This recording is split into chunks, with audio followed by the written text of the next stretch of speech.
ताज्या आणि सुपरफास्ट बातम्या पाहण्यासाठी स्वराज्य न्यूज मराठीला सबस्क्राईब करा आणि बेल बटन प्रेस करा. निवडणुका लवकर करण्यासंदर्भात मुख्यमंत्री महोदयांचा आग्रह आहे. कोर्टामध्ये केस आहे आणि मुख्यमंत्री महोदयांनी काही वकिलांशी चर्चा करून केस लवकरात लवकर केस निकाली काढण्याचा प्रयत्न मुख्यमंत्री महोदय करतायत.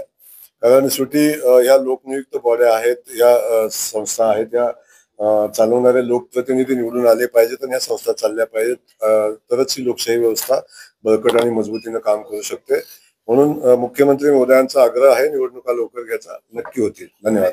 निवडणुका लवकर करण्यासंदर्भात मुख्यमंत्री महोदयांचा आग्रह आहे. कोर्टामध्ये केस आहे आणि मुख्यमंत्री महोदयांनी काही वकिलांशी चर्चा करून केस लवकरात लवकर केस निकाली काढण्याचा प्रयत्न मुख्यमंत्री महोदय करतायत. कारण शेवटी या लोकनियुक्त बॉड्या आहेत, या संस्था आहेत, या चालवणारे लोकप्रतिनिधी निवडून आले पाहिजेत आणि या संस्था चालल्या पाहिजेत, तरच ही लोकशाही व्यवस्था बळकट आणि मजबूतीने काम करू शकते. म्हणून मुख्यमंत्री महोदयांचा आग्रह आहे, निवडणुका लवकर घ्यायचा नक्की होतील. धन्यवाद.